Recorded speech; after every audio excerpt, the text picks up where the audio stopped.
اللہ من الشیطان الرجیم بسم اللہ الرحمن الرحیم۔ میری محترم ماؤں اور پیاری بہنوں، السلام علیکم۔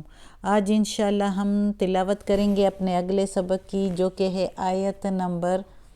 سورہ آل عمران کی آیت نمبر 92 اور 93 انشاءاللہ اس کی تلاوت کریں گے۔ تو شروع کرنے سے پہلے بیل کو کلک کریں اور ویڈیو کو سبسکرائب کریں تاکہ اگلی ویڈیو آپ کو آسانی سے ملتی رہیں۔ تو شروع کرتے ہیں۔ اعوذ باللہ من الشیطان الرجیم، بسم اللہ الرحمن الرحیم۔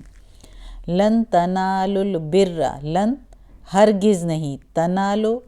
تم کو ملے گا یا تم حاصل کر سکو گے، البر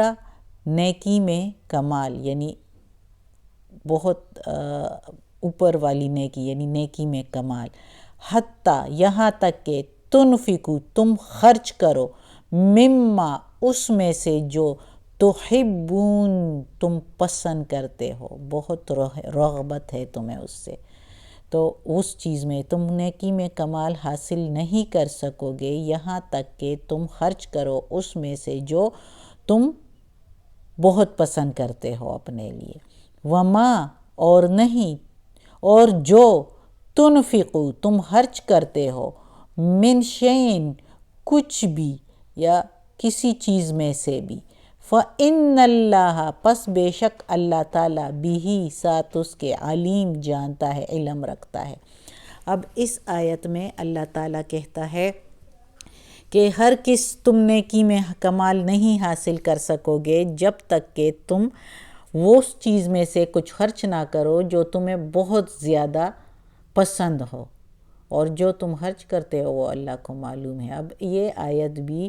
جو نجران سے وفد آیا تھا ان کی ہوتے ہوئے یہ ان کے لیے بھی ہے اور ہم سب کے لیے بھی ہے، لیکن اس وقت ان کو یہ بتلایا گیا کہ وہ جو، اس لیے یہ آیت نازل فرمائی اللہ تعالیٰ نے کہ ان کو بڑی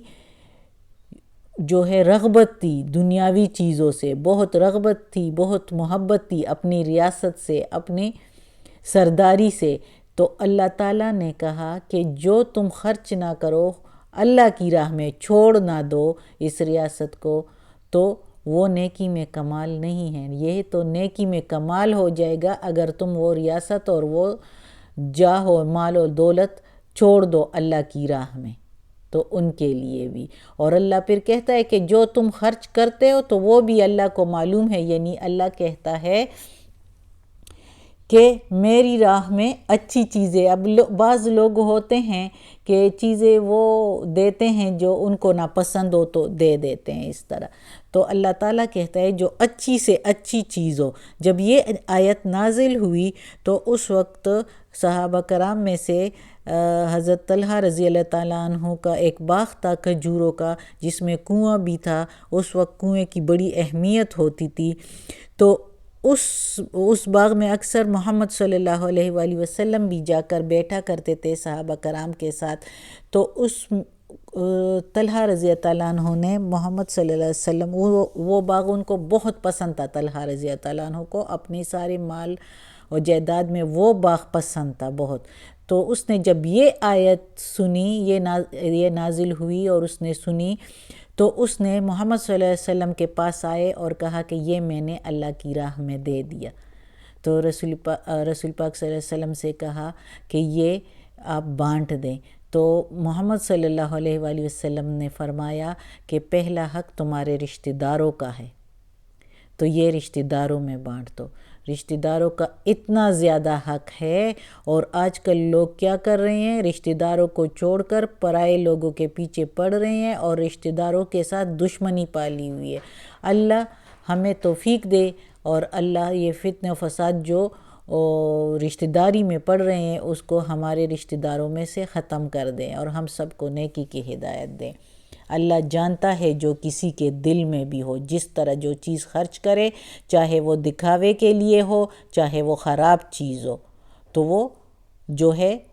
وہ اللہ کو معلوم ہے۔ اسی طرح ایک بار محمد صلی اللہ علیہ وآلہ وسلم کی ایک بی بی نے جو ہے بکرا ذبح کیا تھا اور اس نے سارا بانٹ دیا تھا، اس کا ایک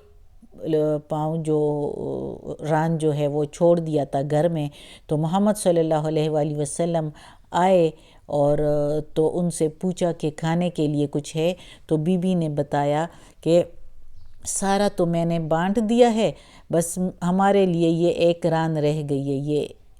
ہم کھا لیتے ہیں۔ تو محمد صلی اللہ علیہ وآلہ وسلم نے کہا یہ ران نہیں بچی، وہ جو تم نے سارا بانٹ دیا ہے وہ تم نے اپنے لیے بچا لی ہے، وہ اللہ کے ہاں تمہارے لیے محفوظ ہو گیا ہے، اور یہ ران جو ہے یہ ختم ہو گئی ہے۔ تو یہ دیکھو اللہ تعالیٰ کے ہاں محفوظ ہو جاتا ہے جو اللہ کی راہ میں خرچ کرو، اور جتنا اچھا تم خرچ کرو اتنا ہی اچھا آپ کو اس کا ثواب ملے گا، اور اللہ خوب جانتا ہے دلوں کا حال کہ کس نیت سے خرچ کیا ہے اور کیا چیز خرچ کی ہے۔ اب اگلی آیت ہے کل الطعام، ہر کھانا، ہر ایک کھانا یا ہر قسم کا کھانا، کانا ہے ہلن حلال، لبنی حلل لبنی حلال ہے اولاد بنی، اولاد اسرائیل، اسرائیل کی اولاد پر، یہ بنی اسرائیل پر یعنی یہودیوں پر ہے، ہر قسم کا کھانا تھا حلال بنی اسرائیل پر یا ہے حلال بنی اسرائیل پر، الا سوائے ما جو حرما حرام کیا اسرائیل، اسرائیل نے یعنی یعقوب علیہ السلام نے، علی پر، نفسی اپنی جان پر، من قبل اس سے پہلے، ان تنزل یہ کہ اتارا گیا، التورات تورات، قل کہہ دو میرے پیارے نبی، فَأْتُوا پس لے آؤ، بالتورات ساتھ تورات یعنی تورات کتاب، فَتُلُوہا پس تلاوت کرو اس کی یا پس پڑھو اس کو، ان کنتم صادقین اگر تم سچے ہو۔ اب اس آیت میں اللہ تعالیٰ کہتا ہے کہ بنی اسرائیل پر ہر قسم کے کھانے حلال تھے سوائے اس کے جو یعقوب علیہ السلام نے اپنے آپ پر حرام کیا تھا۔ وہ یعقوب علیہ السلام نے اپنے اوپر کس طرح انہوں نے قسم کھائی تھی، اور قسم کیوں کھائی تھی؟ ان کو تکلیف تھی ارق النساء کی، تو اس نے نظر کی تھی اللہ کے کہ میں ٹھیک ہو جاؤں، میرا یہ درد دور ہو جائے تو مجھے جو چیز سب سے مرغوب ہے وہ میں چھوڑ دوں گا۔ تو ان کو اونٹ کا گوشت اور اس کا دودھ جو ہے بہت پسند تھا، تو انہوں نے اپنے اوپر وہ کہہ دیا کہ میں اب یہ نہیں کھاؤں گا جب وہ ٹھیک ہو گئے۔ تو یعقوب علیہ السلام تو کئی عرصہ پہلے جو تھے موجود تھے، اور تورات جو ہے وہ تو بہت بعد میں نازل ہوئی موسیٰ علیہ السلام پر، ان کی اولاد میں سے۔ تو یعقوب علیہ السلام نے جس وقت اپنے اوپر حرام کی تھی تو وہ تو انہوں نے اپنے اوپر خود نظر مانی تھی، خود منت اللہ سے مانی تھی کہ میں ٹھیک ہو جاؤں گا تو میں یہ نہیں کھاؤں گا، اور پھر ان کی اولاد نے ان کی اس میں دیکھ کر تقلید کر کے تو انہوں نے بھی کھانا چھوڑ دیا، اونٹ کا گوشت اور دودھ۔ ویسے اللہ نے اس کو حرام نہیں فرمایا، اور ویسے اب ہمارے دین میں محمد صلی اللہ علیہ وآلہ وسلم جو ہے ان پر کتاب جو قرآن مجید نازل ہوئی، جو ہماری کتاب ہے قرآن مجید، تو اس میں اللہ تعالیٰ نے فرمایا، ہم نے پہلے پڑھا کہ جو چیز جو قسم ہم لوگ یا جو نظر یا جو قسم ایسی چیزوں پر کھا لیں جو صحیح چیزیں ہوں، جیسے کہ ہم ایسے قسم کھا لیں کہ یہ کوئی اچھا کام ہو، اور ہم قسم غصے میں سے اس طرح کھا لیں کہ آئندہ ہم یہ کام نہیں کریں گے، کبھی بھی اس طرح نہیں کریں گے قسم کھا کر، یا اس طرح کی کوئی چیز جس طرح کہ ہم یہ چیز پھر نہیں کھائیں گے نظر مان کے، تو اس قسم کے لیے اللہ تعالیٰ نے قرآن مجید میں کہا ہے کہ اس کا کفارہ دے کے اس قسم کو توڑ دو۔ ہمارے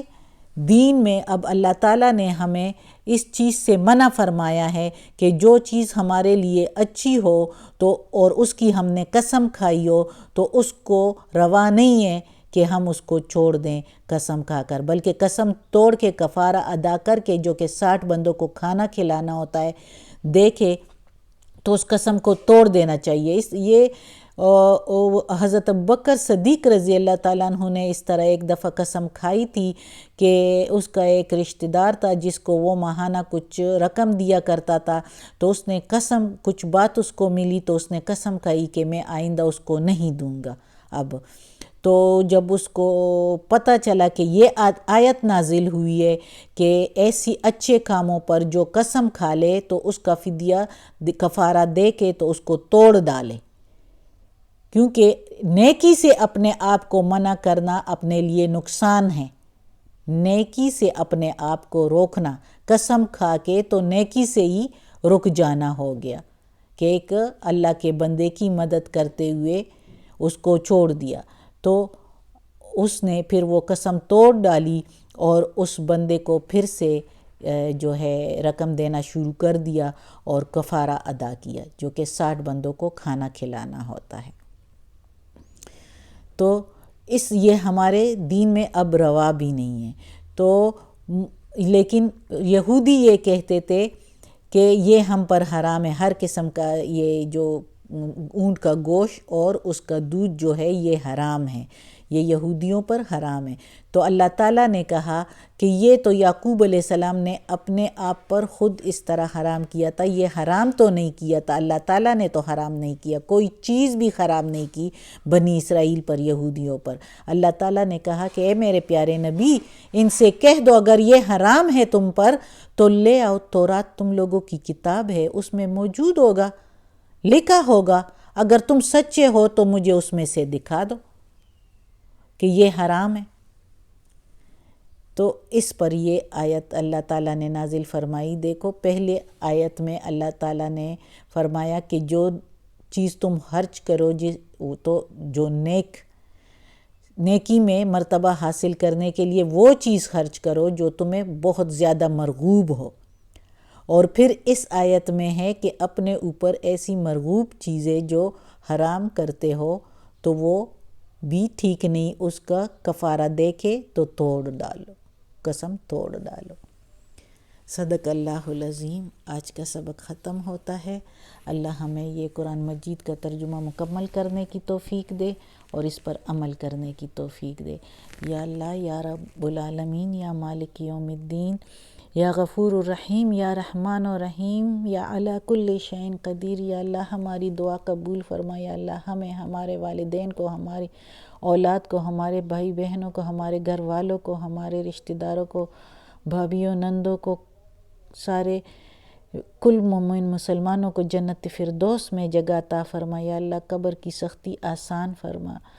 یا اللہ دوزخ کے عذاب سے بچا، قبر کی سختی اور وقت نزاع کی سختی آسان فرما۔ یا اللہ عافیت والے معاملات دے، اور یا اللہ ہمیں ہماری ساری بیماریوں سے، پریشانیوں سے، تکالیفوں سے نجات دے دے۔ یا اللہ ہمیں عافیت والے معاملات دے۔ آمین ثم آمین یا اللہ۔